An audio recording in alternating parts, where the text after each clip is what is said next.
Hello everyone, welcome again to my YouTube channel of management tutorial. In this video, we will see the second chapter of organizational behavior, which is about foundation of individual behavior in learning in an organization. እንዴት ናችሁ የቻናሌ ቤተሰቦች? በዚህ ቪዲዮ ከኦርጋናይዜሽናል ቢሄቪየር ኮርስ ሁለተኛውን ምዕራፍ ይዤላችሁ ቀርቤያለሁ። It is about foundation of individual behavior and learning in an organization. በድርጅቶች ውስጥ ስላሉ የግለሰቦች ባህሪያትና ትምህርት መሰረታዊ ጽንሰ ሀሳቦችን የሚዳስስ የሆነ ምዕራፍ ነው።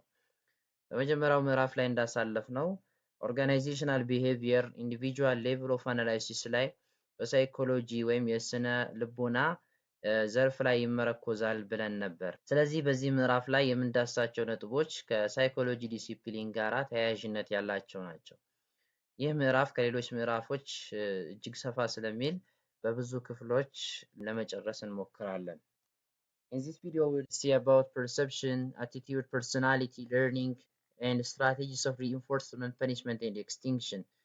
በዚህ ቪዲዮ ለመዳሰስ የምንሞክራቸው ነጥቦች ስለ perception አስተውሎ፣ ስለ attitude አመለካከት፣ personality ስለ ስብዕና፣ learning ስለ ትምህርትና strategies of reinforcement, punishment and extinction የሪኢንፎርስመንት የፓኒሽመንት እና ኤክስቲንክሽን ስልቶችን እናያለን። እያንዳንዳቸውን በዝርዝር ስናይ የበለጠ ግልጽ ይሆንልናል። በዚህ ቪዲዮ ለማየት የምንሞክረው ከፐርሰፕሽን የተወሰነውን ክፍል ብቻ ይሆናል፣ ምክንያቱም ሰፋ ስለሚል። The basis for understanding individual differences stems from Lewin's early contention that behavior is a function of the person and the environment. የግለሰቦችን ልዩነቶች ለመረዳት መሰረቱ የመነጫው from Lewin's early contention ከከርት ለዊን የቀደመ ትንታኔና ገለጻ ነው። that behavior is a function of the person and the environment. እሱም ገለጻው ምንድነው? behavior is a function of the person and the environment. ባህሪ ማለት የግለሰብና ግለሰቡ ያለበት አካባቢ ጥምርታ ወይም ኢንተራክሽን የጥምር ውጤት ነው ብሎ ፈንክሽን ነው ብሎ የገለጸበት ገለጻ ነው። ኢኩዌሽናሊ ሲገለጽ B is equals to function of P and E. B stands for behavior, P stands for person, E stands for environment. This idea has been developed by the interactional psychology approach. ይህ የከርት ለዊን ገለጻ በኢንተራክሽናል ሳይኮሎጂ አፕሮች የመስተጋብራዊ የልቦና አቀራረብ ተዘጋጅቷል። And says that in order to understand behavior, we must know something about the person and something about the situation.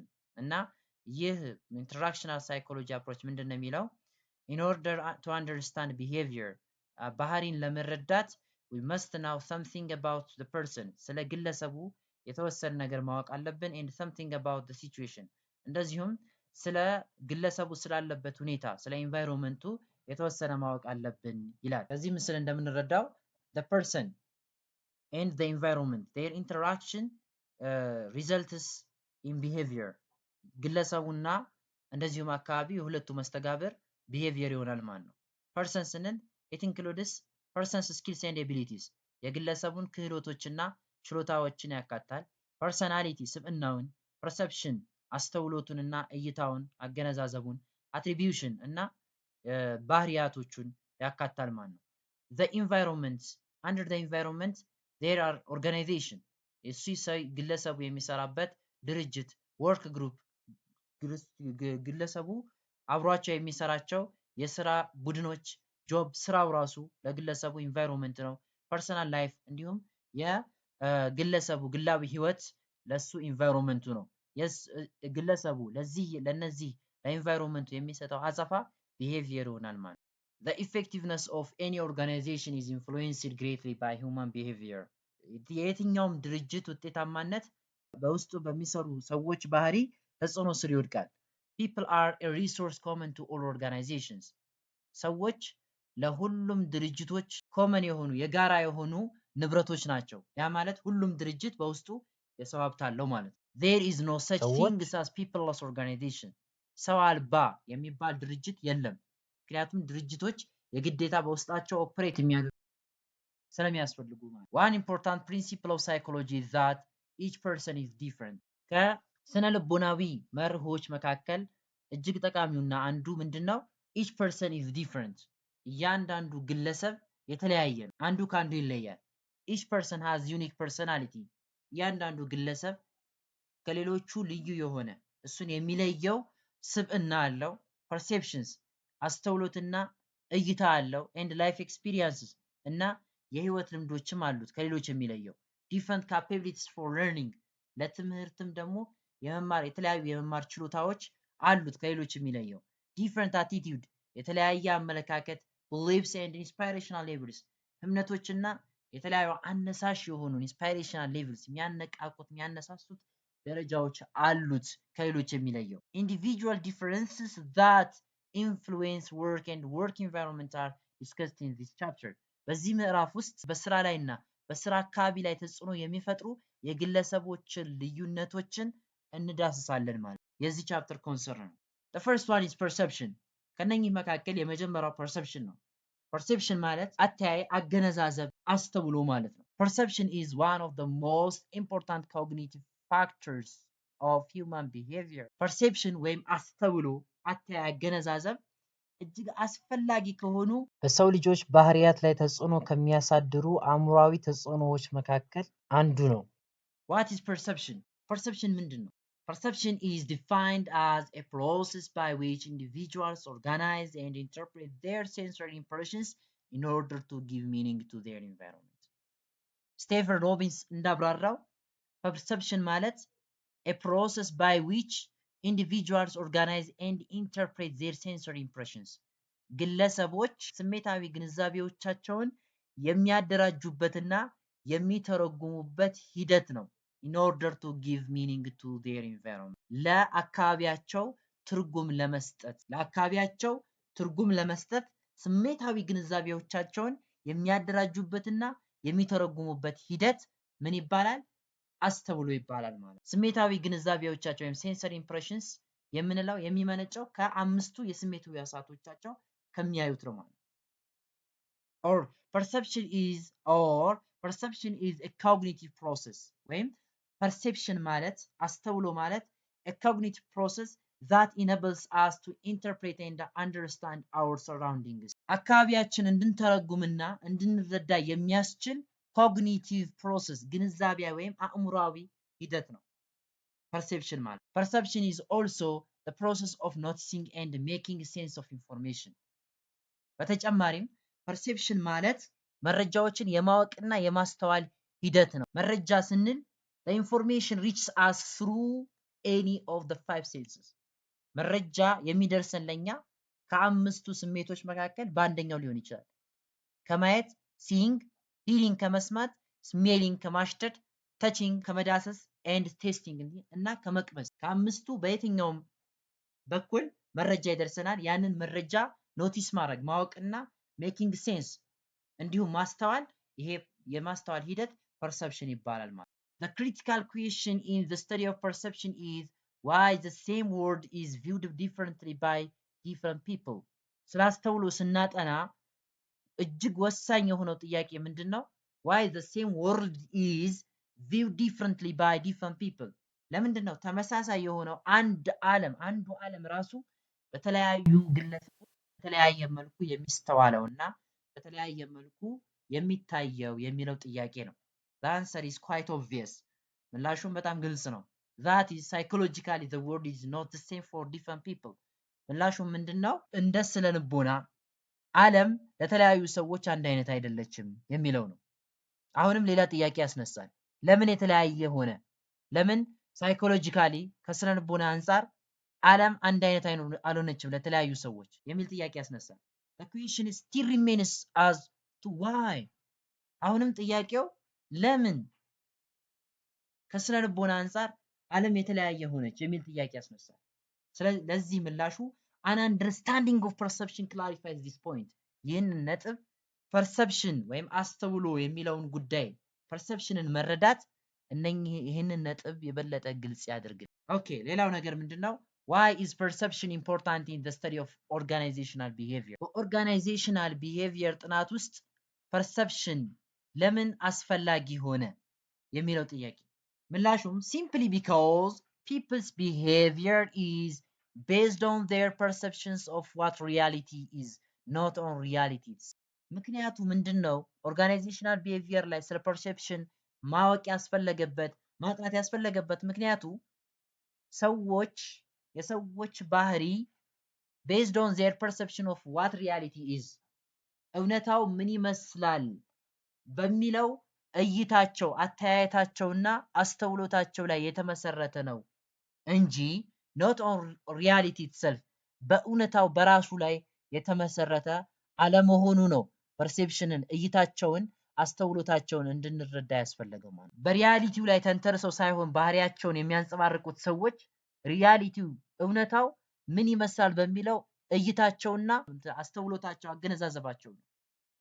ስለዚህ ፐርሴፕሽን መረዳት ያስፈልጋል ማለት የሰዎችን ባህሪ ለማጥናት ኦርጋናይዜሽናል ቢሄቪየር ደግሞ ኮንሰርኑ ሰዎች ኦርጋናይዜሽን ውስጥ የሚያንጸባርቁትን ባህሪ ማገንዘብ ነው። the world as it is perceived is the world that is behaviorally important ለባህሪ ጠቃሚ የሆነው ዓለም ማለት በሰዎች አተያይ የታየው በሰዎች ግንዛቤ ውስጥ የሰፈረው የሆነው ዓለም ነው ለባህሪ ጠቃሚ የሆነው እንጂ ዓለሙ ራሱ እንዴት ካልን ይሄንን ማየት የበለጠ ክላሪፋይ ያደርግልናል። ለምሳሌ ይሄን ፒክቸር ተመልከቱ። ከዚህ ምን የሚል ጽሑፍ ታነባላችሁ? የተለያየ ምላሽ ልትሰጡ ትችላላችሁ። ከፊሎቻችሁ ሚ የሚል ጽሑፍ አንብቤያለሁ ትላላችሁ። ከፊሎቻችሁ ደግሞ ዩ የሚል አንብቤያለሁ ልትሉ ትችላላችሁ። ሶ ከዚህ የምንረዳው የፐርሴፕሽንን ልዩነት ነው። ያተያይ ያገነዛዘብና ያስተውሎ ልዩነት ነው። ከፊሎቻችሁ ከዚህ ምስል ሚ የሚለውን አስተውላችኋል። ስካዩን እንደ ባክግራውንድ ወስዳችሁ በጎልዲ ከለር ያለውን ምስል ወይም ጽሑፍ እንደ ፊገር አይታችሁ ከፊሎቻችሁ ደግሞ ጎልዲ ከለር ያለውን ነገር እንደ ባክግራውንድ ወስዳችሁ በስካይ የተጻፈውን ጽሑፍ ደግሞ ዩ የሚለውን ጽሑፍ እንደ ፊገር ወስዳችሁ ምን ያላችሁ ልትኖሩ ትችላላችሁ? ዩ ያላችሁ ልትኖሩ ትችላላችሁ። ሁለታችሁም ትክክል ናችሁ፣ ግን ልዩነቱ የፐርሴፕሽን ልዩነት ነው። የሚከተለውን እንመልከት። ከዚህ ግላስ ምን ትመለከታላችሁ? ኦኬ የተለያየ ምላሽ ልትሰጡኝ ትችላላችሁ። ከፊሎቻችሁ ኢትስ ሃፍ ኢምፒቲ ልትሉ ትችላላችሁ። ከፊሎቻችሁ ደግሞ ኢትስ ሃፍ ፉል ኦፍ ዋተር ግማሹ ባዶ የሆነ ብርጭቆ ነው ልትሉ ትችላላችሁ። ከፊሎቻችሁ ደግሞ ግማሹ ሙሉ በውሃ የተሞላ የሆነ ብርጭቆ ነው ልትሉ ትችላላችሁ። የሁለታችሁ ምላሽ ትክክል ነው፣ ግን ልዩነቱ ፐርሴፕሽን ነው ማለት ነው። also consider the following እቺ ስንት ቁጥር ናት? ከዚህ በኩል ለሚመለከተው ሰው 6 ቁጥር ሲሆን ከዚህ በኩል ሆኖ ለሚመለከታት ግን 9 ቁጥር ናት። ሶ ከነኚህ ሁሉ የምንገነዘበው ነገር ምንድነው? people's behavior is based on their perception of what reality is not on reality itself ሰዎች ባህሪ የሚመረኮዘው እውነታው ምን ይመስላል በሚለው አተያየታቸው ነው እንጂ በእውነታው በራሱ አይደለም ማለት ነው። the world is as it is perceived is the world that is behaviorally important ከባህሪ አንፃር ለባህሪ ጠቃሚ የሆነው ዓለሙ ምን ይመስላል የሚለው የግለሰቦች እይታ ነው እንጂ ዓለሙ ራሱ አይደለም ማለት ነው።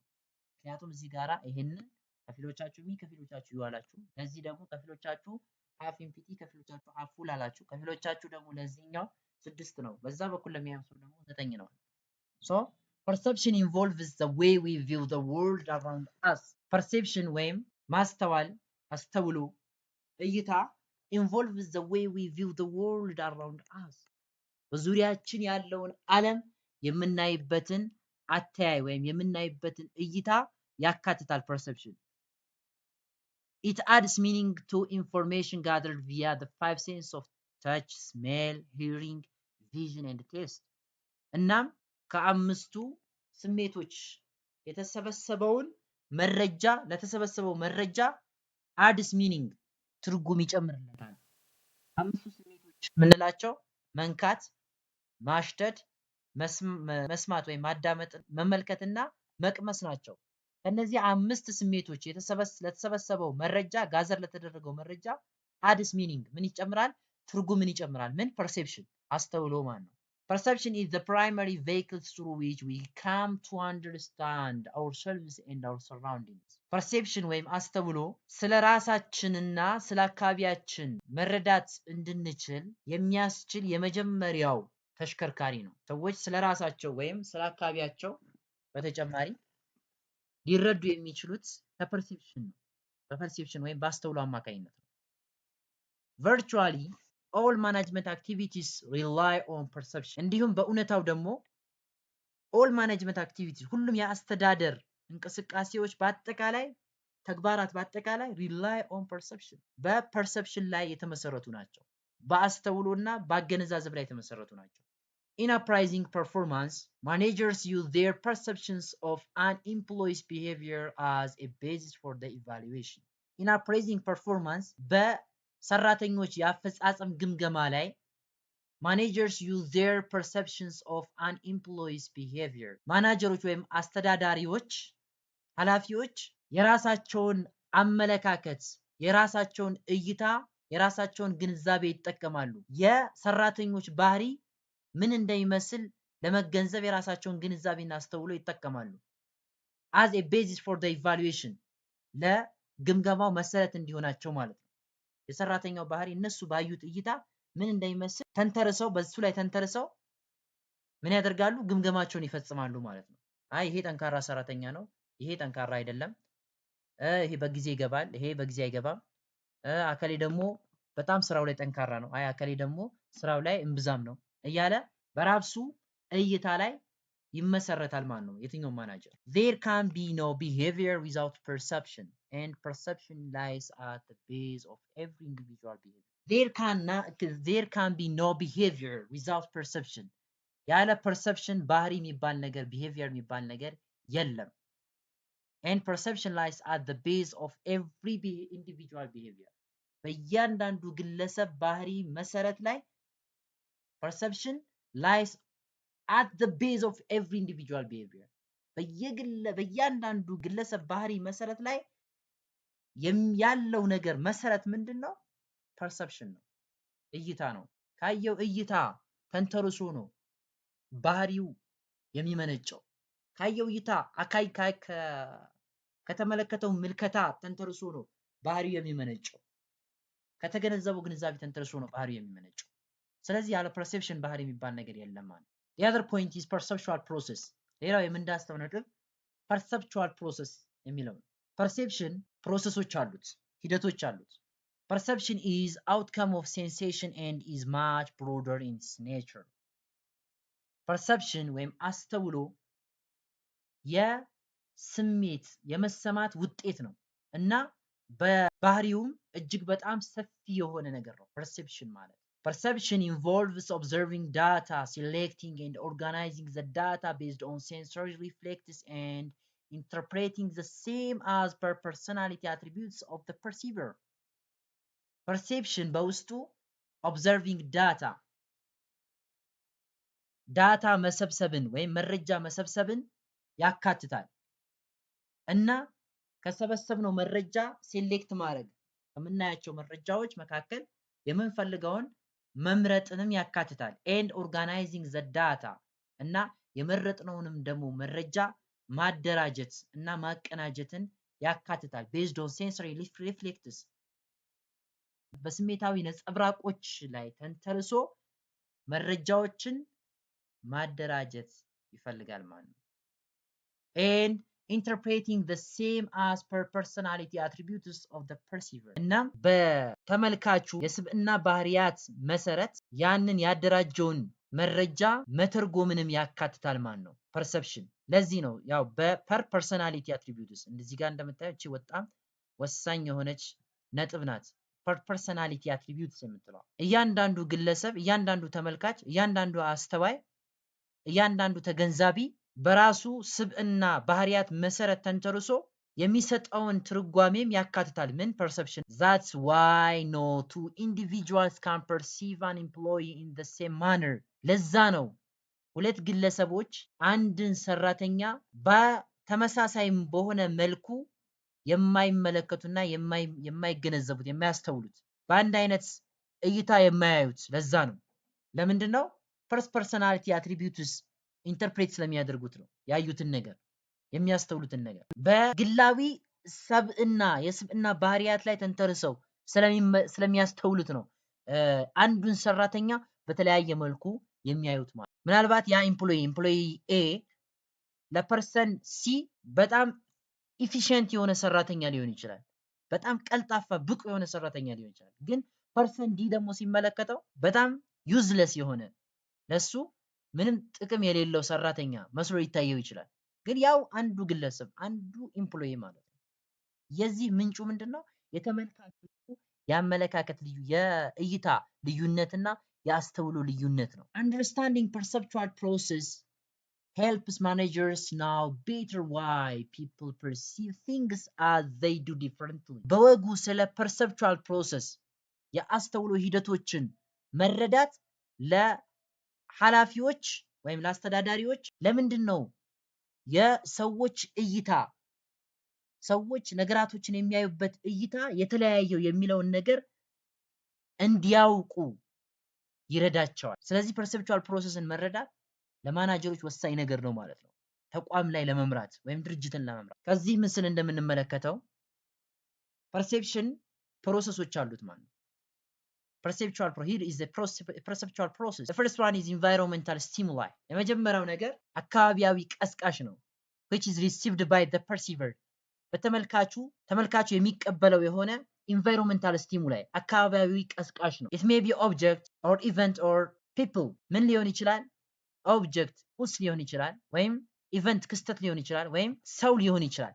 ብቻ አስተዋዩ እንዲያስተውለው ላስተውሎ የሚቀርቡ ነገራቶች ለእይታ የሚቀርቡ ነገራቶች ኢንቫይሮንመንታል ስቲሙላይ ይባላሉ። የሚያስተውለው ግለሰብ የሚያያቸው ነገራቶች ማለት ነው። የሚያየው ነገር ከኢንቫይሮንመንታል ስቲሙላይ ቀጥሎ ሁለተኛ ስቴፕ ላይ ወይም የመጀመሪያው ፕሮሰስ ምንድነው?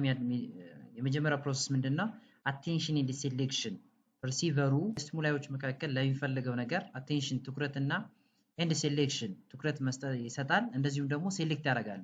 መቼም በኢንቫይሮንመንቱ ላይ ያሉትን ነገራቶች ሁሉ ፐርሲቭ ማድረግ አይችልም። ያሉትን ድምጾች ሁሉ መስማት፣ መዳሰስ የመሳሰሉትን አይችልምና ለፐርሲቨሩ አስፈላጊ ለሆነው ነገር ብቻ ላይ አቴንሽን ይሰጣል እና እሱን አስፈላጊ የሆነውን ብቻ ሴሌክት ያደርጋል ማለት ነው። ከዛም በኋላ ሴሌክት ያደረገውን ለቀጣዩ ስቴፕ ለኦርጋናይዜሽን አሳልፎ ይሰጣል። ስለዚህ ቀጣዩ ፕሮሰስ ምንድነው? ኦርጋናይዜሽን ነው።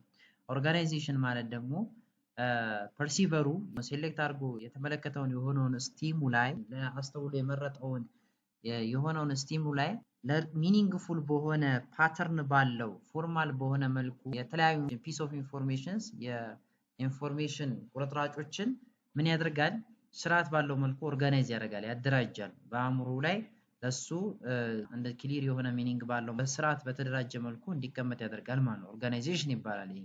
then after ቀጣዩ ፕሮሰስ ምንድነው? ኢንተርፕሪቴሽን ነው። ከኦርጋናይዜሽን ቀጥሎ ኦርጋናይዝ የተደረገው የሆነው ስቲሙላይ ቀጥ ምንድነው የሚደረገው? ኢንተርፕሬት ይደረጋል በፐርሲቨሩ አማካኝነት ፐርሰናሊቲ አትሪቢዩት በግለሰቡ የስብዕና መገለጫ ባህሪያት ላይ ተንተርሶና በተለያዩ ፋክተሮች ላይ ተጽዕኖ ስር ወድቆ ፐርሲቨሩ ምን ያደርጋል? ኢንተርፕሬት ያደርጋል። ያንን ነገር ያየውን ነገር ያስተዋለውን ነገር ትርጉም ይሰጠዋል ማለት ነው። ያ ትርጉም የሰጠው ትርጉም ደግሞ ለሱ ብሊፉ ይሆናል፣ እምነቱ ይሆናል ማለት ነው። then after personal meaning and intentions ይፈጠራል ማለት ነው። ግላዊ የሆነ ትርጉም ፐርሰናሊቲ እንዳልኳችሁ ግላዊ የሆነ ትርጉምና ስሜት ይኖረዋል ማለት ነው እዛ ላይ ላስተዋለው ነገር ማለት ነው። then ይሄኛውን ሲያንጸባርቀው ምን ይሆናል? the result or the output will be a behavior. የመጨረሻው የግባቱ ውጤት ምን ይሆናል? ፕሮሰስ ከሆነ በኋላ በእነዚህ behavior ይሆናል ማለት ነው። ሶ ከዚህ የምንረዳው እንዳጠቃላይ ፐርሴፕሽን አራት ስቴፖች እንዳሉት ነው። የመጀመሪያው ሴሌክሽን ነው። ሴሌክት ያደርጋል። ከዛ ኦርጋናይዜሽን ነው። ኦርጋናይዝ ያደርጋል። ሶስተኛው ደግሞ ኢንተርፕሪቴሽን ነው። ኢንተርፕሬት ካደረገ በኋላ መጨረሻ ላይ ምንድነው? ሪስፖንስ ይኖራል ማለት ነው። ኢንተርፕሬት ያደረገው ነገር አጸፋ ወይም ምላሽ ይኖረዋል ማለት ነው። It is widely known that outputs are a function of inputs.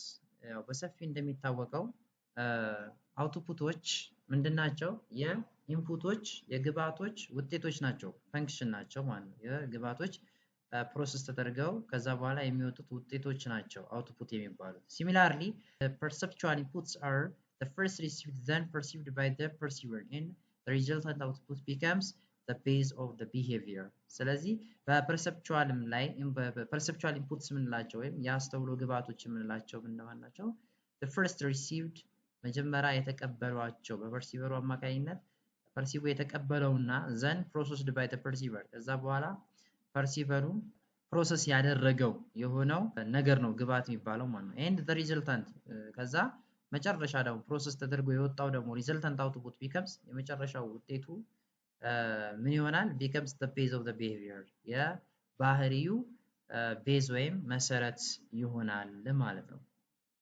እያንዳንዱን በስቴፕ ወይ እያንዳንዱን ፕሮሰስ የምናያቸው ይሆናል። ከሴሌክሽን መጀመሪያው የፐርሴፕሽን ሂደት ውስጥ the first step in perceptual process is selection በፐርሴፕቹዋል ፕሮሰስ የመጀመሪያው ስቴፕ ወይም የመጀመሪያው ደረጃ ምንድነው? ሴሌክሽን ወይም ምርጫ ነው። በዚህ ሂደት ውስጥ ምንድነው የሚያደርገው? ፐርሲቨሩ ወይም ደግሞ ተመልካቹ ወይም አስተዋዩ ከሚያያቸው ነገራቶች የሚፈልገውን ለአስተውሎ ለቀጣዩ ፕሮሰስ ለቀጣዩ ሂደት ከሴሌክሽን ቀጥሎ ኦርጋናይዜሽን አለ። ከኦርጋናይዜሽን ቀጥሎ ኢንተርፕሪቴሽን አለ። ከኢንተርፕሪቴሽን ቀጥሎ ደግሞ ነው ሪስፖንስ የሚኖረው ማለት ነው። ሶ ለቀጣዩ ፕሮሰስ ከሴሌክሽን ቀጥሎ ላለው ለኦርጋናይዜሽን ፕሮሰስ ማለፍ አለበት የሚለውን ወይም ደግሞ ለሱ ይጠቅመኛል ኢትስ ሬሌቫንት ፎር ሚ ለኔ ይጠቅመኛል ብሎ የሚያስበውን ነገር ፐርሲቨሩ ሲመርጥ ማለት ነው። ይሄ የመጀመሪያው ስቴፕ ወይም የመጀመሪያው ደረጃ ነው በፐርሴፕሽን ሂደት ውስጥ ማለት ነው። ምክንያቱም እያንዳንዱ ሰው በኢንቫይሮንመንቱ ያየውን ወይም በሰራውንዲንጉ ያየውን ነገር ሁሉ ኦርጋናይዝ አድርጎ ከዛ በኋላ ኢንተርፕሬት ለማድረግ አይችልም። ያን ማድረግ አይችልም። የሚጠቅመውን ነው ከነዚህ ይልቁ ነው ከነዛ መካከል የሚጠቅመውን ነው የሚመርጠው ማለት ነው። Individuals cannot simulate all they observe, so they engage in selectivity. ግለሰቦች ሁሉንም እነሱ ኦብዘርቭ ያደረጉትን ያዩትን ነገር ሁሉ የሰበሰቡትን መረጃ ሁሉ ምን ማድረግ አይችሉም? አሲሚሌት ማድረግ አይችሉም። በውስጣቸው መያዝ አይችሉም። so they engage in selectivity. ስለዚህ ወደ ምርጫ ይሳተፋሉ። መምረጥ አለባቸው ማለት ነው። Perceptual selection takes account only those stimuli that are relevant and appropriate for an individual. Perceptual selection takes account ትኩረት የሚሰጠው only those stimuli ለነኛ አነሳሾች ብቻ ነው። ከሚታዩት መካከል for stimuli ወይም አካባቢያዊ አነሳሾች ብቻ ነው ቦታ የሚሰጠው ግምት የሚሰጠው that are relevant and appropriate for an individual. ለግለሰቡ ጠቃሚና አስፈላጊ የሆኑ ነገራቶች ብቻ ላይ ለሆኑ ነገራቶች ብቻ ነው ግምት የሚሰጠው ማለት ነው። perceptual selection process ማለት ነው። የአስተውሎ ምርጫ ላይ ማለት ነው። ሶ በዚህ ስቴፕ ላይ ለኢንዲቪጁዋሉ ሬሌቫንት ኤንድ አፕሮፕሪየት የሆነውን ነገር ብቻ የመምረጥ ሂደት ይካሄዳል። Selection is the first fundamental step in perceptual process. በአስተውሎ ሂደት ውስጥ የመጀመሪያው መሰረታዊ ደረጃ ምንድነው? ፈንዳመንታል የሆነው ስቴፕ የመጀመሪያው it is selection ምንድነው? ሴሌክሽን ወይም ምርጫ ነው ማለት ነው። በፐርሴፕቹዋል ፕሮሰስ ላይ there are numerous stimuli constantly confronting everyone all the time. there are numerous stimuli የተለያዩ ስቲሙላዮች አካባቢያዊ አነቃቂዎች ለእይታ የሚጋበዙ ብዙ ነገራቶች አሉ። constantly confronting everyone all the time በሁሉም ሰዓት ላይ እያንዳንዱን ግለሰብ እያንዳንዱን ሰው ኮንፍሮንት የሚያጋጥሙት በቀጣይነት ባለው መልኩ የሚያጋጥሙት የተለያዩ ለታይታ የሚቀርቡ ነገራቶች አሉ። ለእይታ ወይም ለአስተውሎት የሚቀርቡ ነገራቶች አሉ። እጅግ በጣም የትየለሌ የሆኑ ማለት numerous. The process of choosing certain stimuli for further processing is known as selection. ነገር ግን በአካባቢው ላይ ከምናገኛቸው የትየለሌ ከሆኑ ለእይታ በእያንዳንዱ ግለሰብ ላይ ከሚገጥሙት ነገራቶች ሁሉ የተወሰነውን ብቻ ለእኛ የሚጠቅመንንና አስፈላጊ የሆነውን ብቻ የመምረጥ ሂደት for further processing ለቀጣዩ ፕሮሰስ ወይም ለቀጣዩ ሂደት ከሴሌክሽን በኋላ ላለው ፕሮሰስ ለኦርጋናይዜሽን ማለት ነው። ለሱ ወደዛ እንዲያልፍ ከምናያቸው ነገራቶች መካከል ላስተውሎ ከሚቀርቡ ነገራቶች መካከል የተወሰነውን የመምረጥ ሂደት ምን ይባላል? known as selection ምርጫ በመባል ይታወቃል ማለት ነው። Selectivity is an important means of handling the perceptual overload. Selectivity ወይም ምርጫ የምንለው ላስተውሎ ነገራቶችን መምረጥ የምንፈልገውን ነገር መምረጥ an important means of handling the perceptual overload. የአስተውሎት መጨናነቅን ለመቆጣጠር ወይም ሃንድል ለማድረግ በጣም አስፈላጊ የሆነ ዘዴ ነው። ምክንያቱም በአካባቢያችን ካሉ ነገራቶች ሁሉ መሸምደስ እሱን መያዝ ስለማንችል ካሉ ነገራቶች ሁሉ የምንፈልገውን መምረጥ ያሉ እንትን የፐርሴፕሽን ኦቨርሎድ እንዳይፈጠር ምን ያደርጋል? መፍትሄ ይፈልጋል ማለት ነው። Individual collect pieces of information selectively depending on the interest, background, experience, attitudes of the perceiver and other factors. እያንዳንዱ ግለሰብ collect pieces of information የተለያዩ የመረጃ ፒሶችን ወይም ቅንጭብጫቢዎችን ይሰበስባል ማለት ነው። ቅንጫቢዎችን የተለያዩ pieces of information የመረጃ ቁርጥራጮችን ይሰበስባል selectively በመምረጥ ማለት ነው። selectively depending on the interest በፍላጎቱ ላይ ተንተርሶ እየመረጠ ይሰበስባል ማለት ነው። ባክግራውንድ በሱ ባክግራውንዱ ላይ ተንተርሶ እና ኤክስፒሪየንስ አሁንም ባለው በልምዱ ተንተርሶ attitudes of the perceiver attitudes of the perceiver እንደዚሁም ደግሞ በተመልካቹ ወይም በአስተዋዩ አመለካከት ላይ ተንተርሶ አስተዋዩ ይመርጣል ማለት ነው። and other factors እና በሌሎችም ፋክተሮች ላይ ተንተርሶ ግለሰቡ በራሱ አቲቲዩድ ላይ ተንተርሶ ኤክስፒሪየንስ ባክግራውንድ ኢንተረስት ላይ ተንተርሶ ምን ያደርጋል? ሴሌክቲቭሊ ኢንፎርሜሽኖችን ይሰበስባል ማለት ነው። የኢንፎርሜሽን selectivity perception involves two psychological principles. Selectivity perception የምርጫ አስተውሎ involves two psychological principles. ሁለት ስነ ልቦናዊ መርሆችን ያካትታል። አንደኛው figure ground principle የምንለው ነው።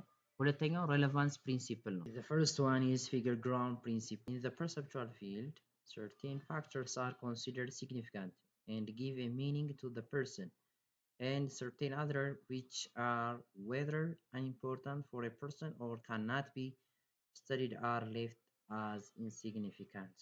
In the perceptual field, በአስተውሎ መስክ ውስጥ certain factors are considered significant. አንዳንድ ነገራቶች እንደ ጠቃሚነት ይወሰዳሉ and give a meaning to the person እናም ለግለሰቡ ትርጉም ይሰጡታል and certain others which are whether unimportant ሌሎቹ ደግሞ ሌላው ደግሞ ከዛው ከሚመለከተው ወይም ፐርሲቭ ከሚያደርገው ነገር ከራሱ ለፐርሲቨሩ ምናልባት ሌሎቹ ከፊሎች የተቀሩት ደግሞ unimportant ሊሆኑ ይችላሉ፣ አላስፈላጊ ሊሆን ይችላል for a person or cannot be studied ወይም የማይጠና የጥናት ክፍል ላይ ሆን ይችላል፣ ያ ነገር የማያስፈልግ ሊሆን ይችላል። እነዚህ left as insignificant አላስፈላጊ ሆነው ይቀራሉ ማለት ነው። የት ላይ? ይሄ perceptual field ላይ ማለት ነው። አንድ ምሳሌ ልስጣችሁ። ለምሳሌ አንድ ሰው የግድግዳ ሰዓት ላይ ሰዓት ለማየት ቢፈልግ የት ነው የሚያየው? ግድግዳውን ነው የሚያየው ወይስ ሰዓቱን ነው? የግድግዳ ሰዓቱን ነው የሚያየው። የግድግዳ ሰዓቱን ነው አይደለ? ለዚህ ግለሰብ የግድግዳ ሰዓቱ it's considered significant አስፈላጊ ነው and give a meaning ትኩረት ይሰጠዋል። ከዛ ሰዓት ያውቃል፣ የሚፈልገውን ነገር ያገኘ to the person and 13 others ምንድነው? it's the wall unimportant for a person አያስፈልገውም ሰዓት ለማወቅ ምን ይደረጋል? left as insignificant አላስፈላጊ ሆነ። the meaningful and significant portion is called ያ ትርጉም ያለውና እንደዚሁም ደግሞ significant portion አስፈላጊው ክፍል ምን ይባላል? called the figure በመባል ይታወቃል። ስለዚህ የግድግዳ ሰዓቱ ለዚህ ግለሰብ ሰዓት ለማየት ለፈለገው ሰውዬ ፊገር ነው ማለት ነው። and the insignificant or meaningless portion ያላስፈላጊ ወይም ደግሞ ትርጉም አልባው ክፍል ደግሞ known as ground ምን በመባል ይታወቃል? ground ይባላል። ለዚህ ሰውዬ ለምሳሌ ግድግዳው ለሱ ግራውንዱ ነው ማለት። ለቲዩቶር ካዘጋጀ ነው ፓወርፖይንት ለምሳሌ ለእናንተ ግምት የምትሰጡት ወይም ደግሞ የሚያስፈልጋችሁ ምኑ ነው? ጽሁፉ ነው አይደለ? ጽሁፉን ታያላችሁ እዚህ ላይ ያለውን። ከዛ በኋላ መያዝ ያለባችሁን ነጥብ ትይዛላችሁ ማለት ነው። ከዛ ውጭ ያለው ግን ከባክግራውንዱ ለምሳሌ ባክግራውንዱን አሁን ያደረኩት ለምሳሌ ውሃ ሰማያዊ ነው አይደለ? ይህንን አይነት ይሄ ውሃ ሰማያዊ ወይም ደግሞ ከጀርባ ያለው ከለር ለእናንተ ምንም የሚጠቅመው ነገር የለም፣ አላስፈላጊ የሆነ ነገር ነው። ስለዚህ እናንተ ትኩረት የምትሰጡት እኔ ፒፒቲው ላይ ያስቀመጥኩትን ጽሁፍ ነው እንጂ ከጀርባ ያለውን ነገር አይደለም። እሱ ለእናንተ ምንም ቦታ የለውም። ይሄ ከጀርባ ያለው ለእናንተ it's a background insignificant and meaningless ነው፣ ምንም ሚኒንግ የለውም። በት እዚህ ጋር የተጻፈው ጽሁፍ ግን ኖቱ ምንድነው ለእናንተ it's a figure አስፈላጊውና ትኩረት የምትሰጡት እና የምትፈልጉት ትርጉም ያለው ሲግኒፊካንት የሆነው ነገር ነው ማለት ነው። ይሄ ነው ልዩነቱ። በማንኛውም ነገር ላይ በዚህ ልክ መውሰድ ነው። ለምሳሌ የሚከተለውን let's consider the following የሚከተለውን እስቲ እናስተውል። ይሄንን ለምሳሌ ነው። here the tree is the figure, the sky is the ground። እዚህ ጋራ እኛ የምንፈልገው ምስሉ የምን ምስል ነው? የዛፍ ምስል ነው አይደለ? ዛፉ ለኛ ምንድነው? ፊገራችን ነው። ስካዩ ደግሞ እንደ ባክግራውንድ ነው ማለት ነው።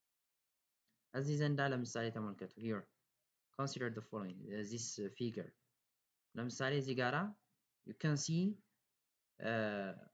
vase, you can see a picture of vase። እዚህ ዘንድ ምን ይታያቸዋል? የሆነ vase የአበባ ማስቀመጫ ምስል እዚህ ጋር ይታየናል አይደል? so እዚህ ጋራ the black is a figure, the black vase is a figure and the white color is it's a background። ይሄ ነጩ ከለር ምንድነው? ባክግራውንዳችን ነው። ግን let's take the black one, the black color is a background and the white is a figure as a figure። ለምሳሌ ጥቁሩን እንደ ባክግራውንድ ወስዳችሁ ደግሞ ነጩን እንደ ፊገር ብታዩት የሆነ የፌስ ምስል ያለው የሚመስል ነገር አለ አይደል? ሶ ይሄ ምንድነው የምንለው? ኢትስ ፊገር ግራውንድ ይባላል ማለት ነው። ሴሌክሽን ላይ የሚያስፈልገን ነገር እንደ ፊገር የማያስፈልገንን ነገር እንደ ግራውንድ አድርገን ነው ሴሌክት የምናደርገው ማለት ነው።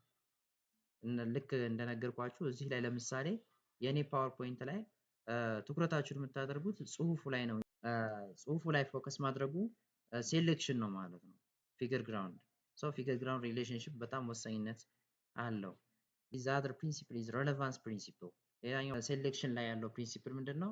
relevance ጠቃሚነት፣ ጠቀሜታ is one important criterion for selective perception። ለአስተውሎ ምርጫ እጅግ በጣም አስፈላጊ የሆነ አንዱ ጠቃሚ ክራይቴሪያ ወይም መስፈርት ነው ማለት ነው። people selectively perceive things that are relevant to their needs and desires። ሰዎች ከሚያዩዋቸው ነገራቶች ሁሉ ወይም ላስተውሎ ከሚቀርቡላቸው ነገራቶች ሁሉ they selectively perceive things that are relevant to their needs።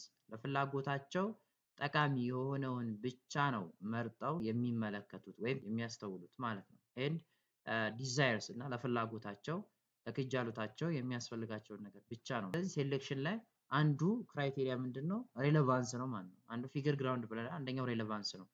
ለምሳሌ ተማሪዎች ክላስ በሚቀመጡበት ሰዓት መምህሩ ሲያስተምር ተማሪዎች ማንን ነው የሚከታተሉት? መምህሩን ነው የሚያዳምጡት።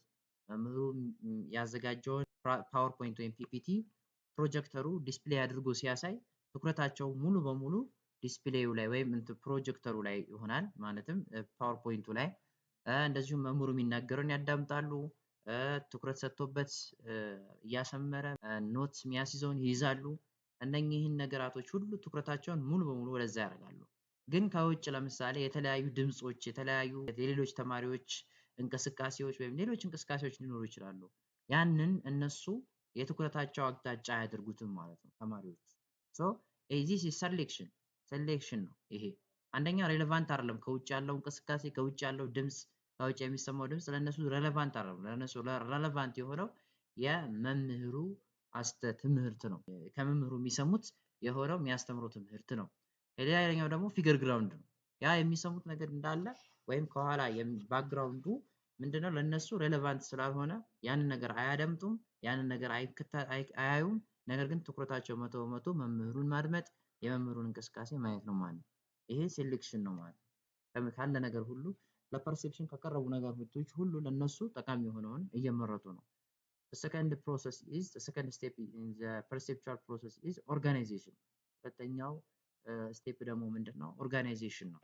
ኦርጋናይዜሽን ወይም ማደራጀት፣ ማጠናቀር፣ ማዋቀር ነው። the perceived inputs ኦርጋናይዜሽን ላይ ምንድነው የሚደረገው? በሴሌክሽን አማካኝነት የተመረጠው ለፐርሴፕሽን የተመረጠው የሆነው ስቲሙላይ ቀጥታ ኦርጋናይዝ ይደረጋል። ኦርጋናይዜሽን ላይ ያ ማለት ይደራጃል፣ ይዋቀራል በሚኒንግፉል ወደሆነ ፓተርን፣ በጣም ትርጉም ሊሰጥ ወደሚችል ፓተርን፣ ፎርማል ወደሆነ ወጥነት ያለው ቅርጽ ያለው ነገር ወደሆነ ነገር በአእምሮ ውስጥ የመቀየር ሂደት ኦርጋናይዜሽን ይባላል። The perceived inputs or incoming stimuli are organized into meaningful pictures to the perceiver። ፐርሲቭ የተደረገው ኢንፑት ግብአቱ ወይም የሚመጣው የሆነው ስቲሙላይ are organized into meaningful pictures ትርጉም ወዳለው ምስል to the perceiver ለፐርሲቨሩ ለአስተዋዩ አስተውሎቱን ለሚያካሂደው ለአስተዋዩ ግለሰብ ትርጉም ወዳለው ምስል በአእምሮ ውስጥ ኦርጋናይዝ ሲደረግ ወይም ደግሞ ሲደራጅና ትርጉም ወዳለው ምስል ሲቀየር ይሄ ኦርጋናይዜሽን ይባላል ማለት ነው። ኦርጋናይዜሽን ኦርጋናይዚንግ ኢንፎርሜሽን ኦርጋናይዜሽን ማለት it is organizing information that is incoming into a meaningful whole ምንድነው? ኦርጋናይዚንግ ኢንፎርሜሽን that is incoming into a meaningful whole የሚመጣውን የሆነውን ኢንፎርሜሽን ወደ ትርጉም ወዳለው ሆል ወደ አንድ ወደሆነ ወጥ ወደሆነ ትርጉም ወዳለው ነገር ኦርጋናይዝ ወይም ደግሞ ማደራጀት ይህ ኦርጋናይዜሽን ይባላል ማለት ነው። This process is also labeled as Gestalt process. It's a German word essentially meaning to organize. Okay, this process is ይሄ የኦርጋናይዜሽን ፕሮሰስ also labeled as Gestalt process. Gestalt process ተብሎም ይገለጻል ማለት ነው። ብዙ ጊዜ ገሽታልት ፕሮሰስ በሚባል ይታወቃል። ይሄ የኦርጋናይዜሽን ፕሮሰስ ማለት ነው እና it means it's a German word ያው የጀርመኒ ቃል ሲሆን ሚኒንግ ቱ ኦርጋናይዝ ማደራጀት ማለት ነው። ገሽታልት ማለት ገሽታልት ፕሮሰስ ማለት ቱ ኦርጋናይዝ ማደራጀት፣ ማዋቀር፣ ማጠናቀር እና ስርዓት ያለው እንዲሆን ማድረግ። ሆል ወይም ፎርም የሚልም ትርጉም አለው። ሆል ማለት ወደ አንድ ሁለንተናዊ ወደሆነ አንድ ወጥ ወደሆነ ነገር መቀየር እና ፎርም ቅርጽ ወዳለው ስርዓት ወዳለው ነገር የመቀየር ሂደት ገሽታልት ፕሮሰስ በሚል ይታወቃል። ያው ከዚህ በፊት እንዳሳለፍነው ፒስ ኦፍ ኢንፎርሜሽንስ ይመጡልናል። ከነዛ ከሴሌክት ካረግናቸው ፒስ ኦፍ ኢንፎርሜሽን ከመረጥናቸው ከሆኑ የመረጃ ቅንጭብጫቢዎች እነኚህን ቅንጭብጫቢዎች ወደ አንድ ሆል ወደሆነ ነገር ወደ ሙሉ ወደሆነና ፎርም ወዳለው ቅርጽ ወዳለው ፓተርን ወዳለው ነገር ስርዓት ቅጥነት ወዳለው ነገር ስንቀይረው ይሄ ኦርጋናይዜሽን ወይም ደግሞ ገሽታልት ፕሮሰስ በመባል ይታወቃል። There are ways people organize the perceived inputs, objects, events. There are ways people organize. ሰዎች የሚያደራጁበትና የሚያዋቅሩበት የሆኑ ወይዎች ወይም መንገዶች ስልቶች አሏቸው። The perceived inputs የተቀበሉትን ፐርሲቭ ያደረጉትን ግብዓቶች ወይም ኢንፑቶችን ወይ ኦብጀክት ሊሆን ይችላል ወይ ኢቨንት ሊሆን ይችላል ፒፕል ሊሆን ይችላል የተለያዩ ኢንፑቶችን ኦርጋናይዝ የሚያደርጉባቸው መንገዶች አሉ። The first one is grouping, the second one is closure, the third one is simplification. ኦርጋናይዝ የሚደረጉባቸው ወይዎች መካከል አንደኛው ምንድነው? ግሩፒንግ ነው፣ ማቧደን ማለት ነው። ክሎዥር ደግሞ ማቀራረብ፣ ማጠጋጋት፣ ክፍተት ያለበትን መረጃ ማሟላትና መዝጋት ማለት ነው። ኤንድ ሲምፕሊፊኬሽን ሌላው ማቃለል ነው። ውስብስብ የሆኑ መረጃዎችን ለመያዝ እንዲያመች አቃሎ ኦርጋናይዝ ማድረግና ማደራጀት ከዛ በኋላ ኢንተርፕሬት ማድረግ። እያንዳንዱን በተናጠል ስናየው the first one is grouping የመጀመሪያው ማቧደን ነው ወይም በቡድን ማድረግ በጎራ ጎራ መከፋፈል ማለት ነው። People or things can be grouped on the basis of similarity or proximity. ሰዎች ወይም ደግሞ ነገራቶች የተለያዩ ነገራቶች can be grouped ምን ሊደረጉ ይችላሉ? ሊቧደኑ እናቧድናቸውና ጎራ ጎራ ልንከፋፍላቸው እንችላለን። ወደ ጎራ ሊካፈሉና በቡድን ሊደራጁ ይችላሉ on the basis of similarity or proximity በተመሳሳይነታቸው መሰረትና ወይም ደግሞ በቀረቤታቸው በተቀራራቢነታቸው መሰረት ያ ማለት ቅርብ ለቅርብ የሆኑትን በአንድ ግሩፕ እንደሆኑ ኤክስፔክት ማድረግ እና ደግሞ ሲሚላር የሆኑትን ደግሞ ተመሳሳይ የሆኑትንም እንደዚሁ በከለር ወይ በሼፕ ወይም ደግሞ በሳይዝ ሊሆን ይችላል በተለያዩ ነገራቶች ሲሚላሪቲ ያላቸውን ነገራቶችን በአንድ ላይ ማቆራኘትና ማደራጀት ይሄ ግሩፕ ማድረግ ይሰኛል ማለት ነው። ሶ ይሄ ግሩፒንግ ወይም ማቧደን ብዙ ጊዜ ኦርጋናይዝ ለማድረግ ነገራቶችን በጥምር አድርገን ለመያዝ እንዲመቸን የምናደርግበት ሲስተም ነው። The greater the similarity in the events, the greater is the probability that we tend to perceive them as a group. የበለጠ ተመሳሳይነት ያላቸው ክስተቶችን የበለጠ ደግሞ አንድ ቡድን ናቸው ብለን የማሰባችን እድል በጣም ሰፊ ነው ማለት ነው። Further, objects that have closely proximity are also grouped under one head. However, they are unrelated. Further, ከዚህ በተጨማሪም ደግሞ objects that have close proximity are በጣም የተቀራረቡ የሆኑ ኦብጀክቶችን ወይም ቁሶችን also grouped under one head በአንድ ቡድን ወይም ደግሞ በአንድ ዋና ስር ይመደባሉ። however they are unrelated ምንም እንኳን ተመሳሳይ ባይሆኑ።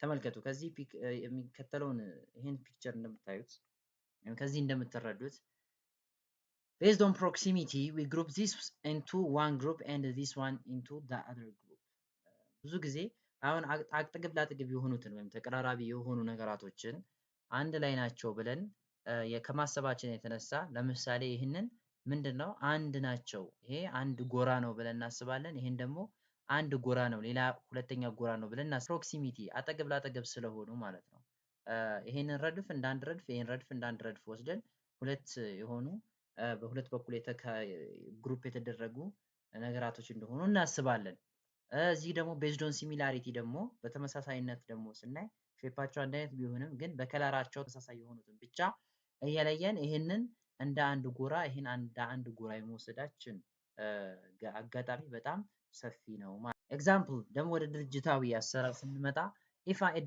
if in a department two people suddenly resign then people tend to perceive that their departures were closely related whereas in reality it might not be so ምንድነው if in a department two people suddenly resign እንደው በአንድ የስራ ሂደት ውስጥ ወይም በአንድ ዲፓርትመንት የስራ ክፍል ውስጥ ሁለት ሰዎች በአጋጣሚ ስራ ቢለቁ then people tends to perceive that their departures were closely related ምንድነው የነሱ የዚህ የሁለት ሰዎች ስራውን የመልቀቃቸው ምክንያት ተመሳሳይ ነው አንድ አይነት ነው ብለው ሰዎች የማሰባቸው አጋጣሚ በጣም ሰፊ ነው ማለት ነው whereas in reality it might not be so ምናልባት እኮ እውነታው እንደዛ ላይሆን ይችላል one might have got a foreign assignment አንደኛው ምናልባትም ለውጭ ስራ ታጭቶ ሊሆን ይችላል other might be starting his own business ሁለተኛው ሰውዬ ደግሞ ምናልባት የራሱን ቢዝነስ ጀምሮ ሊሆን ይችላል ግን ሰዎች የሚያስቡት በአንድ አይነት ምክንያት ዲፓርትመንቱን እንደለቀቁ ነው የሚያስበው ማለት ነው in reality እንደዛ ላይሆን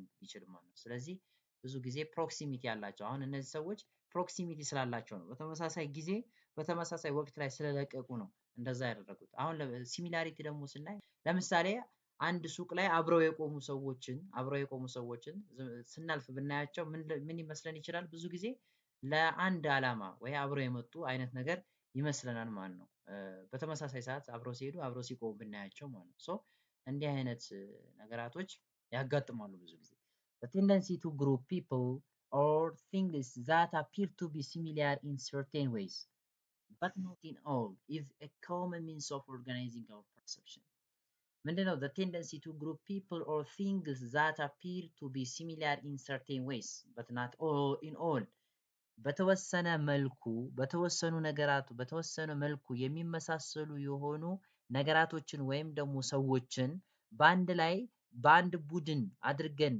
ማሰባችን በሁሉም ነገር ተመሳሳይ አይደሉም ግን በተወሰነ ነገር ተመሳሳይ ቢሆኑም አንድ ናቸው ብለን ማሰባችን is a common means of organizing our perception የኛን አስተውሎ የምናደራጅበት በጣም ኮመን የሆነ የተለመደ ዘዴ ነው ማለት ነው የተለመደ ዘዴ ነው ብዙ ጊዜና ተመሳሳይነት በተወሰነ መልኩ ብቻ ተመሳሳይነት ካላቸው ሰዎችን ምን ያደርገን እናስባለን በአንድ ቡድን ላይ ያሉ አብረው ያሉ ነገር ይመስልናል ማለት ነው in reality ያ ላይሆን ይችላል ይሄ በጣም ብዙ ጊዜ ኦርጋናይዝ የምናደርግበት perception means no it should be noted that because these persons or things are similar only in certain ways but not all perceptual distortion can take place ነገር ግን በደንብ ልናውቀው ግድ የሚል ነገር ቢኖር ምንድነው እነዚህ ሰዎች ወይም ነገራቶች ምንም እንኳን በሆነ ነገር ተመሳሳይ ቢሆኑም በሁሉም ነገር ተመሳሳይ ሳይሆኑ በተወሰነ ነገር ላይ ተመሳሳይ ናቸው ብሎ በማሰብ ምክንያት perceptual distortion can take place የአስተውሎ መዛባት ሊከሰት ይችላል ግንዛቤያችን የተዛባ ሊሆን ይችላል ስለዚህ ይሄን ነገር በጣም መጠንቀቅ ዲስቶርሽን እንዳይፈጠር መጠንቀቅ ይጠበቅብናል the second means of organization is closure ሁለተኛው ዘዴ ምንድነው closure ማጠጋጋት ወይም ደግሞ ያለውን ክፍተት መዝጋት ማለት ነው people when faced with incomplete information have a tendency to fill in the gaps themselves ምንድነው ሰዎች ብዙ ጊዜ ያልተሟላ መረጃ ሲያጋጥማቸው ብዙ ጊዜና ጋፑን ወይም ደግሞ ክፍተቱን የመሙላት ዝንባሌ ያላቸው በራሳቸው ፐርሴፕሽን ክፍተቱን ሞልተው በግምታቸው መረጃውን የማሟላት ቴንደንሲ ዝንባሌ ያላቸው ማለት ነው። ለምሳሌ ይህንን ተመልከቱት። Consider the following. Here is ABC and from the top to down 12, 13, 14. So at the middle የምናየው ነገር is it 13 or it is B? B ነው ወይስ 13 ነው? ተመልከቱ። ከላይ ወደ ታች ለሚቆጥር 13 ወደዚህ ለሚቆጥር ግን ቢ ነው ብሎ የሚያስበው ግን ኢትስ ኤ ብሮክን ቢ ምንድነው የተሰባበረ ወይም የተቆራረጠ ነው። ጋፕ አለ በመሃሉ የተሟላ ቢ አይደለም። ግን ማንኛውም ፐርሲቨር ይሄን በሚያይበት ጊዜና ምን ሊል ይችላል? ኢትስ ቢ ይላል። ምክንያቱም ጋፑን ባይ ሂምሰልፍ ሞልቶት ማለት ነው። ይሄ ቴንደንሲ በጣም ብዙ ነው። ይሄ ከየት መጣ ከተባለ ፍሮም ፓስት ኤክስፒሪየንስ ኤንድ ኤክስፔክቴሽን ነው። ካለፈ ልምዳችን ብዙ ጊዜና ኤቢሲን ስለምናውቅ ኤክስፒሪየንስ አለን እና ኤክስፔክቴሽን ደግሞ እንደዚሁም የሆነ ኤክስፔክት የምናደርገው ነገር አለ ቢ ሊሆን ይችላል ብለን ምን ገምተው ነገር ግምታችን። ኮንሲደር ዲስ ዋን አጌን። ይሄ የአዲዳስ ሎጎ ኮመን የሆነችው አዲዳስ ሎጎ ናት እቺ። ግን አንድ ሰው ምንድን ነው ይሄ ቢባል ባይ ዲፎልት ምን ይላል? ኢትስ ኤ በንች ኦፍ ፍላወር የአበባ ስብስብ ወይ ብሎ ያስባል አይደል? ግን ኢን ሪያሊቲ ስናየው ይሄንን የተቆራረጠ ነው፣ የተሟላ ነገር አይደለም። የተቆራረጠውን ወይም ይሄ ጋፑን ባይ ዲፎልት እንሞላውና ምንድነው እንላለን? ኢትስ ኤ በንች ኦፍ ፍላወር። ይሄ ኮመን ነው። ስለዚህ ክሎዥር ብዙ ጊዜና ሰዎች ኢንኮምፕሊት ኢንፎርሜሽን ሲገጥማቸው ምን ያደርጉታል? ያንን ኢንኮምፕሊት ኢንፎርሜሽኑን ጋፑን ይሞሉትና ሙሉ ኢንፎርሜሽን ያደርጉታል ማለት ነው። When presented with a set of stimuli that are incomplete, people fill in the missing parts and make it more meaningful.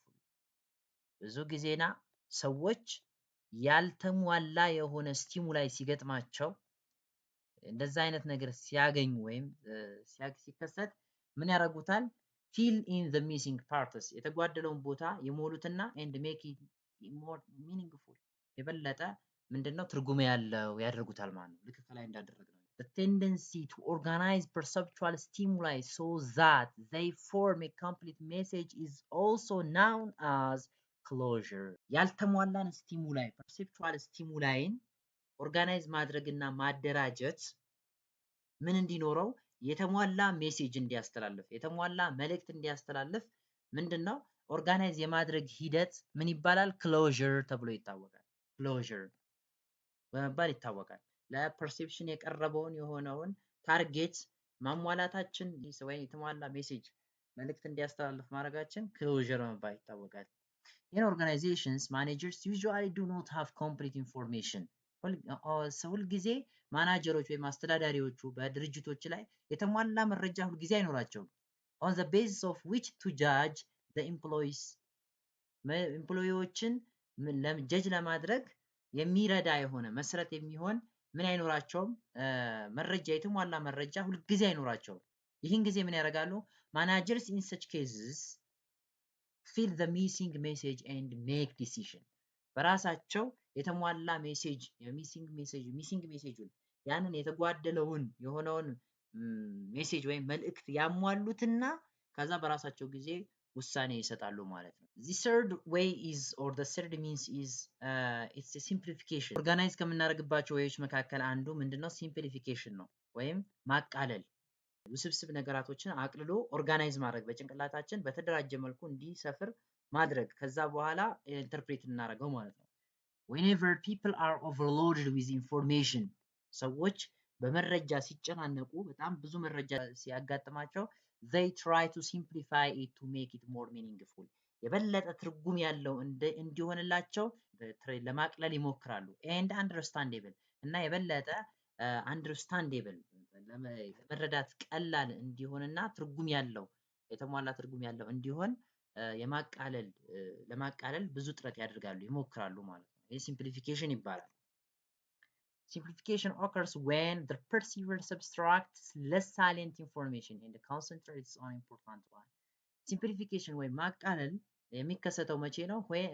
occurs when the perceived subtracts less salient information ብዙ ጥቅም የሌለውን መረጃን ሲቀንሱት ነው። ተመልካቾቹ ሲቀንሱት ወይም አስተዋዮቹ ሲቀንሱት እና concentrates on important one በጠቃሚው ላይ ብቻ ትኩረት ሲያደርጉ ነው ይሄ ሲምፕሊፊኬሽን የሚከሰተው ማለት ነው። Simplification precipitates the unnecessary and unimportant information and results easy reading of particular phenomenon ብዙ ጊዜ የማቃለል ሂደት ምን ያደርጋል? precipitate the unnecessary and unimportant information የማይጠቅሙ unnecessary ጠቀሜታ ያላቸውና ኢምፖርታንት ያልሆኑትን አስፈላጊ ያልሆኑ መረጃዎችን ይቀንስና results easy reading of a particular phenomenon የሆነን ክስተት የሆነን ሁናቴ በቀላሉ እንድናነበው ይረዳል እንዲነበብ ያደርጋል። It's an essential step in organization. Simplification በኦርጋናይዜሽን ውስጥ በጣም አስፈላጊ የሆነ ደረጃ ነው ማለት ነው። Simplification is vital. Simplification በጣም ጠቃሚ ነው because in the absence of this things may look completed and the perceiver may be baffled. ማቅለል በጣም የማቃለል ሂደት በጣም አስፈላጊ ነው ምክንያቱም in the absence of this ይህ በሌለበት ሁኔታ things may look complicated ነገራቶች ሁኔታዎች በአጠቃላይ ይህ ነገሮች ሁሉ ውስብስብ ሊመስሉ ይችላል እና and the perceiver may be baffled ተመልካቹም ደግሞ ወይም አስተዋዩ ፐርሲቨሩ ግራ ሊጋባ ይችላል። so simplification ወሳኝ ነው። consider the following numbers እስቲ የሚከተሉትን ቁጥሮች ተመልከቷቸው ይሄንን ለመሸምደድ ሞክሩ እስቲ 04611650107 01127555072 በጣም ቻሌንጂንግ ነው አይደል? ብትን ነው እና ቀላል አይደለም። we should have to simplify in order to memorize it የበለጠ ሜሞራይዝ ለማድረግና ለመያዝ ኦርጋናይዝ ማድረግ አለብን በጭንቅላታችን ላይ ኦርጋናይዝ የምናደርግበት ወይ ሲምፕሊፊኬሽን ነው ቀለል ባለ መልኩ ማለት ነው። ለምሳሌ ስልክ ቁጥር ነው አሁን ለምሳሌ ከላይ ያለው እንበል ከዛን ኦርጋናይዝ ስናደርገው ያው 046 116 572 በጣም በቀላሉ ማለት ነው። ከዛ ምን እናደርገዋለን ሞር ሲምፕሊፋይ እናደርገዋለን ከዚህም የበለጠ ማለት ነው 046 116 572 ስንል ቀላል ነው ግን ከዚህ የበለጠ ሲምፕሊፋይ እናደርግና ኦርጋናይዝ አድርገን እንይዘዋለን ምን እንላለን 046 116 የደቡብ ክልል የቤት ስልክ ቁጥር ኮድ ስለሆነ እሱን ተውና የመጨረሻውን ንገረኝ እንላለን 572 በቃ 572 ብቻ እንሸመድዳለን 046 116 ከፊት እንዳለ እናውቃለን ሶ እንዲህ አይነቱ ሲምፕሊፊኬሽን ይሄንን ኢሬሌቫንት ወይም ሞር ያን ያህል ሳሊየንት ለስ ሳሊየንት የሆነውን ትተን ሞር ሳሊየንት የሆነውን ኢንፎርሜሽን የመውሰድ ሂደት ሲምፕሊፊኬሽን ይባላል as the same way 011 275 550 72 የሚለውን 011 255 ነው 011 275 የአዲስ አበባ የቤት ስልክ ቁጥር ምንድነው ኮድ ነው ብለን 572 ብቻ ስንሸመድድ ይሄ ሲምፕሊፊኬሽን ይባላል። ብዙውን ጊዜ ይሄ ነገር ያጋጥመናል ማለት ነው ኦርጋናይዜሽን ስለዚህ በዚህ አይነት መልኩ በሶስት ዌይ ሊፈጸም ይችላል ማለት ነው። አንደኛ ስሩ ስሩ ግሩፒንግ ሁለተኛው ክሎዥር ሶስተኛው ደግሞ ሲምፕሊፊኬሽን ማለት ነው። ኦርጋናይዜሽን ስንል መረጃዎችን አእምሯችን ላይ ሚኒንግፉል በሆነ መልኩ ማደራጀትና ማስቀመጥ ማለት ነው in order to interpret it so ለምሳሌ ከዚህ በፊት ስለ እንትን ላይ ሴሌክሽን ላይ የሰጠኋችሁ ምሳሌ አለ መምህሩ ሲያስተምር ትኩረታችን ሁሉ እሱ የሚናገረውን ነገር ሴሌክት እያደረግን እንይዛለን ከዛ ውጭ እንትን ላይ ኦርጋናይዜሽን ላይ ስንመጣ ደግሞ ምን እናደርገዋለን መምህሩ ያስተማረውን ትምህርት በአእምሯችን ለኛ ሚኒንግ በሚሰጥ መልኩ ለመያዝ ደግሞ በሚቀል መልኩ ኦርጋናይዝ አድርገን እናስቀምጠዋለን እናደራጀዋለን ማለት ነው። ይሄ ምን ይባላል ኦርጋናይዜሽን ይባላል ማለት ነው። የሚሰጠውን ኖት እንይዛለን የሚያስተምረውን ትምህርት ላይ ለኛ በሚመቸን መልኩ አድርገን ኖት እንይዛለን እንዲህ እያደረግን ወሳኝ ነው ብለን ያሰብነውን ነገር እንይዛለን ይሄ ኦርጋናይዜሽን ይባላል። The third and the last process. The third process of perception is ኢንተርፕሪቴሽን የመጨረሻ ሶስተኛው የፐርሴፕሽን ፕሮሰስ ምንድን ነው? ኢንተርፕሪቴሽን ነው። ትርጓሜ መስጠት፣ መተርጎም፣ ይሄ ኢንተርፕሪቴሽን ይባላል። ላየነው ነገር ላስተዋልነው ነገር ትርጉም መስጠት ማለት ነው። The third and the most important mechanism of perception is interpretation. ሶስተኛውና በጣም ወሳኝነት ያለው ጠቃሚ የሆነው የፐርሴፕሽን ስልት ምንድን ነው ወይም ዘዴ? ኢንተርፕሪቴሽን ነው፣ ትርጓሜ መስጠት ነው። It's giving clear meaning about the various data and information received. ለተቀበልነው ወይም ለተቀበልናቸው ለሆኑ መረጃዎች እና ጥሬ ዳታዎች እና መረጃዎች ምንድን ነው ግልጽ የሆነ ትርጉም መስጠት ነው። Without the interpretation ትርጉም ከሌለ ትርጉም መስጠት ከሌለ the perceived world would be meaningless. ያስተዋልነው ወይም የተመለከትነው የሆነው ዓለም ትርጉም አልባ ይሆናል ማለት ነው። ትርጉም አልባ ይሆናል። ስለዚህ ዋናው ፐርሰፕሽን የሚኖረው ኢንተርፕሪቴሽን ሲኖር ነው። ያየነው ነገር ምንም ዝም ብለን ለኛ ትርጉም ማይሰጠን ከሆነ nothing ከሆነ there is no perception. perception ይባል ነገር የለም ማለት ነው። it is subjective and judgment process. ምንድነው? ኢንተርፕሪቴሽን ሳብጀክቲቭ ነው፣ ግላዊ ነው። ግላዊ ነው in a sense it's not objective. ኦብጀክቲቭ አይደለም ማለት ነው። ኦብጀክቲቭ ከሆነ ለሁሉም ግለሰብ አንድ ነገር ሲያይ አንድ አይነት ፐርሴፕሽን ሊኖረው ይገባል። ሁሉም ግለሰብ ሁሉም ሰው በየግሉ አንድን ኮመን ነገር ሲያይ ምን መሆን አለበት? ኮመን የሆነ ፐርሴፕሽን ሊኖረው ይገባ ነበር፣ ግን አይደለም። አንድን ተመሳሳይ ነገር የተለያዩ ሁለት ሰዎች ሲያዩት፣ ሁለት ግለሰቦች ሲያዩት ምንድነው? ለአንዱ ሌላ ነው፣ ለአንዱ ደግሞ በሌላ መንገድ ነው ፐርሲቭ የሚያደርገው ማለት ነው። ልክ ከዚህ በፊት እንደ ምሳሌ እንዳቀረብ ነው አንድ ሰራተኛ ለአንደኛው ተመልካች በጣም ጠንካራ ቀልጣፋ ሰራተኛ ሊሆን ይችላል። ለሌላኛው ተመልካች ደግሞ በጣም ዩዝለስ ሊሆን ይችላል። እንደ ፐርሴፕሽናቸው ልዩነት ማለት ነው። ሶ ኢንተርፕሪቴሽን ሰብጀክቲቭ ነው። ትርጉም መስጠት ምንድነው? ሰብጀክቲቭ ግላዊ ነው። ሰዎች በግላቸው በቤዝድ ኦን ዜር ፐርሰናሊቲ አትሪቢዩትስ የሚያደርጉት ነገር ነው። በስብዕና ባህሪያቸው ተንተርሶ ትርጉም የሚሰጡት ኤንድ ጀጅመንት ፕሮሰስ እና ደግሞ የፍርድ ሂደት ነው። ፍርድ የምንሰጥበት ሂደት በቃ ኢንተርፕሬት አድርገን ይህ ነገር እንዲህ ነው ብለን ፍርድ የምንሰጥበት እንዲህ ነው ብለን የምንልበት ሁኔታ የመጨረሻው ፕሮሰስ ነው። ኢን ኦርጋናይዜሽን ኢንተርፕሪቴሽን ኢዝ ኢንፍሉዌንስድ ባይ ሜኒ ፋክተርስ። ብዙ ጊዜ ደግሞ በድርጅቶች ላይ የኢንተርፕሪቴሽን ፕሮሰስ ትርጓሜ በጣም በብዙ ምክንያቶች ተጽዕኖ ስር ይወድቃል። ኢንተርፕሪቴሽን የመጀመሪያው ምክንያት ሜንታል ሴታፕ ነው። የአእምሮ አሁናዊ ሁኔታ አሁን አእምሮ ያለበት ሁኔታ ማለት ነው። ከረንት ስቴት ኦፍ አን ኢንዲቪጁዋል የግለሰቡ ወቅታዊ ሁኔታ በጣም ተናዶ ባለበት ሰዓት አንድ ማናጀር ለሆነ ኤምፕሎይ ጥሩ ጥያቄ ራሱ ቢጠይቀው ለአንድ ኤምፕሎይ ለሰራተኛው ለምሳሌ ጥሩ ምላሽ ላይሰጠው ይችላል። በጥሩ መልኩ ፐርሲቭ ላያደርገው ይችላል። በተናደደበት ሰዓት ወይ ሜንታል ሴታፑ ባልተረጋጋበት ሰዓት ፐርሲቭ የሚያደርገውን ነገር አንድ ሰው በወጉ ፐርሲቭ ላያደርግ ይችላል። ስለዚህ ከረንት ስቴት ኦፍ አን ኢንዲቪጁዋል ግለሰቡ ያለበት አሁናዊ ሁኔታ ወሳኝነት አለው ፐርሲቭ በሚያደርግበት ሰዓት ማለት ነው። the second one is first impressions የመጀመሪያ እይታ የምንለው ነው። የመጀመሪያ እይታዎች ተጽዕኖ አላቸው። perceiving the stimuli on the first sight አንድን የምንመለከተውን ነገር ስቲሙላዩን መጀመሪያ ባየነው እይታ በመጀመሪያው የእይታ ቅጽበት እሱን ፐርሲቭ ማድረግ ወይም ማስተዋል ያንን አካል መገንዘብ ይሄ ምን ይባላል? ፈርስት ኢምፕሬሽን። ለዚህ ነው ብዙ ጊዜ መምህራን በመጀመሪያ ክፍለ ጊዜያቸው ላይ በጣም ተዘጋጅተው በደንብ ብቁ ሆነው መግባት አለባቸው የሚባለው። ምክንያቱም ተማሪዎች ላይ ፈርስት ኢምፕሬሽን ኢረር እንዳይፈጠር ነው።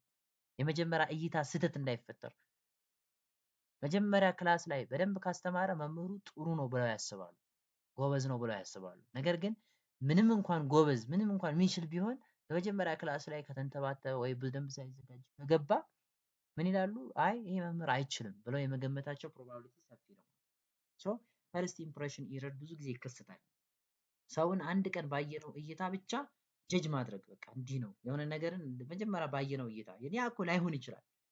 ሶ ይሄ ቤዝድ ኦን ፈርስት ሳይት የምናደርገው perception first impression ይባላል። the other factor is halo effect ሌላው ምክንያት ምንድነው? halo effect ነው። ብዙ ጊዜ perception ላይ ተጽዕኖ የሚፈጥረው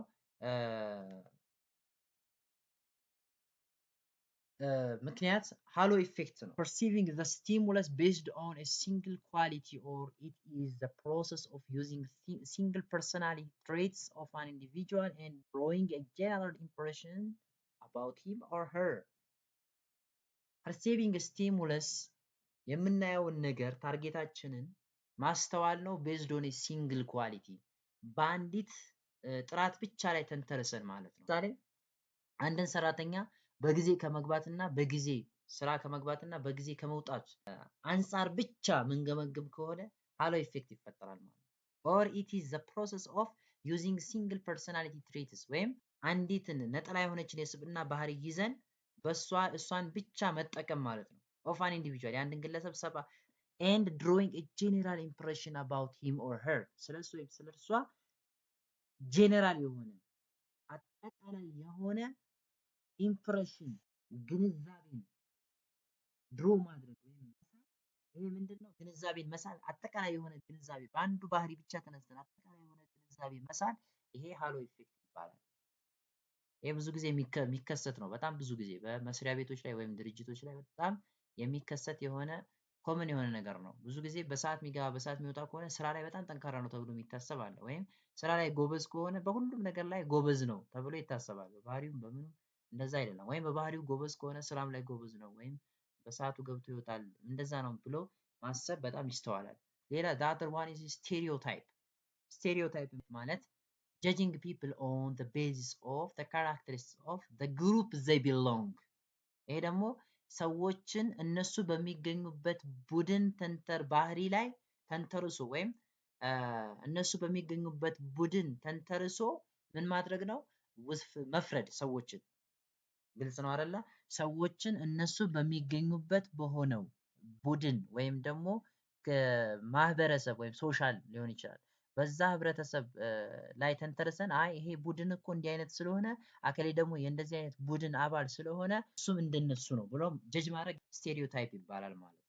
ለምሳሌ ፐርሰን ኤ የግሩፕ ኤ አባል ሊሆን ይችላል። የግሩፕ ኤ አባል ሊሆን ይችላል። ያ ግሩፕ ኤ ደግሞ ምናልባት የሆነ አይነት ስራ ላይ በጣም ደከም ያለ ግሩፕ ሊሆን ይችላል። ስለዚህ ፐርሰን የግሩፕ ኤ አባል ስለሆነ ስራም ላይ ግሩፕ ኤ ደግሞ ስራ ላይ ደከም ያለ ስለሆነ ፐርሰን ኤም ስራ ላይ ደካማ ነው ብሎ ጀጅ ማድረግ ይሄ ስቴሪዮታይፕ ይባላል። ኦር ሴሌክቲንግ the stimulus based on a single category ወይም ደግሞ በአንዲት ካቴጎሪ ክፍል ብቻ ላይ ተመስርቶ ያንን ስቲሙለሱን መምረጥ ይሄ ምን ይባላል? ስቴሪዮታይፕ ይባላል። the other one is attribution attribution error የምንለው attribution የምንለው ይሄ ፋክተር ይሄ ምክንያት ምን አይነት ነው? cause and effect attachment to their behavior መንስኤና ውጤትን ከሰዎች ባህሪ ጋራ ማያያዝ ማለት ነው። ያው በሰፊው ቀጣይ ስለምናየው ችግር የለውም በሰፊው ትረዱታላችሁ ማለት ነው። the other one is inference ወይም ደግሞ ማመሳከሪያ የምንለው ሾርት ከት ጀጅመንት ነው። ምንድነው? ሾርት ከት የአቋራጭ ፍርድ መስጠት በአቋራጭ ፍርድ መስጠት judging people on limited information የተወሰነች ሊሚትድ ኢንፎርሜሽን ብቻ የተወሰነ መረጃ ላይ ብቻ በተገኘ መረጃ ላይ ብቻ ተንተርሰን ሰዎችን እንዲህ ናቸው ብሎ መፍረድ ይሄ ኢንፈረንስ ይባላል ማለት ነው። ወይም ኢንፈረንስ ኢረር ነው ማለት ነው። situational factors the last one is situational factors ሁኔታዊ ምክንያቶች ናቸው። ይሄ ሁኔታዊ ፋክተሮች ወይም ተጽዕኖዎች የምንላቸው ላይክ ፕሌስ ቦታ ሊሆን ይችላል። ያንን ነገር የምናይበት ቦታ ፋክተር ነው። ትልቅ አፌክት ሊያደርግ ይችላል በፐርሴፕሽናችን ላይ አሃ እከሌ እንዲህ አይነት ቦታ ላይ ይገኛል ሰው እሱ እንደዚህ ነው ብለን ያልሆነውን ራሱ ጀጅ ልናደርግ እንችላለን። ቤዝድ ኦን ታይም እንደዚሁም ደግሞ በሰዓት ላይ ተንተርሰን ሰዓት ለምሳሌ አንድን ሰው በሌሊት ሲንቀሳቀስ ብናየው ምን ብለን የመገመት ፕሮባቢሊቲ ሊኖረን ይችላል? he is a thief ምንድነው? ሌባ ነው። last and the fourth one is responding የመጨረሻው እና አራተኛው ሪስፖንዲንግ ነው። ሪስፖንዲንግ ማለት ያው ምላሽ መስጠት ማለት ነው። አጸፋ መስጠት it's acting in relation to what has been perceived by the individual ምንድነው? it's acting ምላሽ መስጠት ወይም ደግሞ ድርጊት መፈጸም ማለት ነው። in relation to what has been perceived by the individual በግለሰቡ አማካኝነት ከፐርሲቭ ከተደረገው ጋር በተገናኘ መሰረት ምላሽ ወይም አጸፋ መስጠት ይሄ ምን ይባላል? ሪስፖንዲንግ ይባላል። it's acting in relation to what has been perceived by the individual በግለሰቡ አማካኝነት በተስተዋለው አስተውሎ መሰረት ለተስተዋለው ነገር ከተስተዋለው ነገር ጋር በተያያዘ አጸፋ መስጠት ወይም ደግሞ ድርጊት መፈጸም ይሄ ሪስፖንዲንግ ይባላል ማለት ነው። ኦኬ we will see the next part on the next video ከዚህ ቀጥሎ ያሉትን ነጥቦች በሚቀጥለው ቪዲዮ ለማየት እንሞክራለን። Thank you very much for your attention. Don't forget to subscribe, share and like this video. ይህንን ቪዲዮ ሰብስክራይብ፣ ሼር፣ ላይክ ከማድረግ አንዘንጋ። በተለይ ደግሞ ለማኔጅመንት ተማሪዎች፣ ሌላ የማኔጅመንት ዲፓርትመንት ተማሪዎች፣ ለፕሮጀክት ማኔጅመንት እና ማስተርስ ኦፍ ቢዝነስ አድሚኒስትሬሽን ላይ የሚማሩ ተማሪዎች ሼር ማድረግ አንዘንጋ።